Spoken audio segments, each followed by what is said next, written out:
Olá, seja muito bem-vindo a mais uma aula da série Aprenda Inglês com Música, que te ensina inglês de maneira divertida e eficaz. Eu sou a Teacher Milena do inglesonline.in, aulas de inglês online.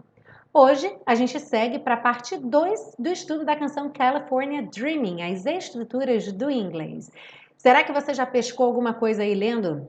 Na tradução da letra, a compreensão da letra, alguma questão que te deixou com a pulga atrás da orelha referente à estrutura do inglês? Bom, se sim, agora é a hora de tirar as dúvidas. Are you ready? Let's go!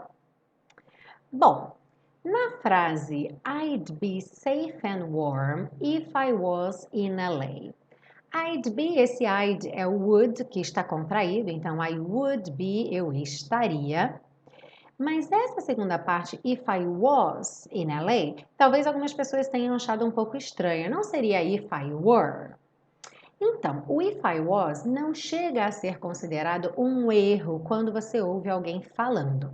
Porém, de acordo com a gramática formal, aquela que você vai usar se você for escrever um artigo, ou até mesmo numa palestra, se for uma coisa um pouco mais formal, seria were, porque em condicionais todo mundo were. Ok? I, he, she, it, não importa. Todo mundo were em frases condicionais, de acordo com a gramática formal. Então, se eu quiser dizer se eu fosse você, eu diria if I were you. Se ela estivesse aqui, if she were here. Porém, na linguagem falada do dia a dia, é muito comum ouvirmos if I was, if she was, e realmente só deixar o were para you, we e they. Ok? Na frase California Dreaming on such a winter's day. Such a é uma expressão que algumas pessoas têm uma certa dificuldade, mas ele é muito parecido com o so, ou seja, a ideia dele é dar uma ênfase, tanto. Só que a gente vai usar o such a ao invés do so quando a gente tem um substantivo. Por exemplo, digamos que eu tenha a seguinte frase: That boy is so nice. Aquele menino é tão legal. Percebe que depois do so, eu só tenho o nice, que seria o legal, bondoso. Mas se eu quiser usar nice boy, por exemplo, he is such a nice boy. Em inglês eu não posso dizer he is so a nice boy, porque eu tenho o boy, eu tenho substantivo. Então eu tenho que dizer he is such a nice boy. Em português eu vou dizer ele é um menino tão legal, quer dizer, não vai haver essa diferença. E no caso da música, então, On Such a Winter's Day, a ideia é enfatizar esse dia tão de inverno. Soa um pouco estranho em português dizer num dia tão de inverno, então a gente diz num dia assim de inverno ou num tal dia de inverno. Mas a ideia é realmente enfatizar esse dia de inverno. Na frase Stopped into a church, I passed along the way. Aqui a gente tem duas coisas interessantes. Primeiro, que não tem I stopped into a church. Tradicionalmente no inglês não é tão comum quanto no português tirar o sujeito, mas aqui no caso, como a música toda é contada em primeira pessoa, já fica implícito que fui eu que parei na igreja, ok? Agora, o que é muito interessante é que na tradução nós temos parei dentro de uma igreja, ou parei numa igreja pela qual eu passei no caminho. E esse pela qual não aparece em inglês, porque esse conector no inglês é opcional, enquanto que no português não. E fica muito estranho a gente dizer parei numa igreja, eu passei ao longo do caminho. Então tem que colocar ali um que, um pela qual, ok? Eu coloquei um outro exemplo aqui que seria comum, por exemplo, você ver em inglês, I was talking to a woman I knew from work. E a tradução, eu estava conversando com uma mulher que eu conhecia do trabalho. Mas percebe que esse que eu conhecia não está na frase. Na frase nós temos, eu estava conversando com uma mulher, eu conhecia do trabalho.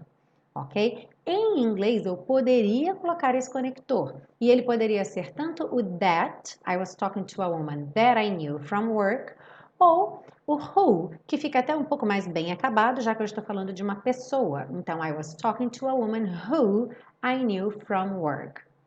Em português, essas três frases vão ter então a mesma tradução. Eu estava conversando com uma mulher que eu conhecia do trabalho.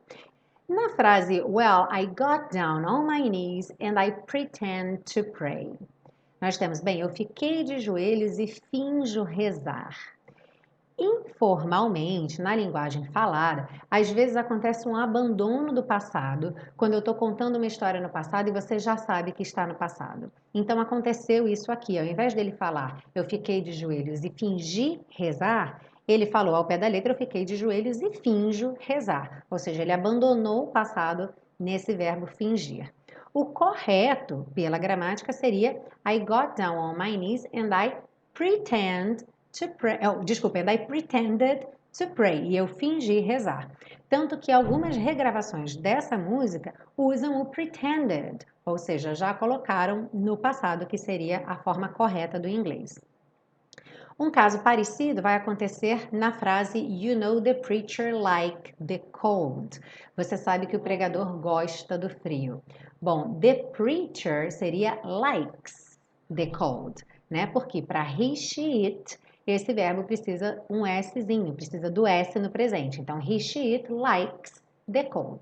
O preacher, o pregador, seria ele, então he likes the cold.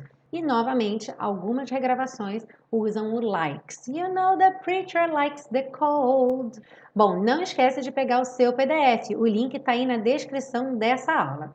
Bom proveito e não esquece, se você gostou dessa aula, deixa um comentário para mim, usa alguma das estruturas aí do inglês que você viu nessa aula e compartilha com seus amigos, ajuda a fazer esse canal crescer para que mais e mais pessoas possam também aprender inglês com música, ok? A gente se vê na parte 3 com as dicas de pronúncia. See you then! Bye bye!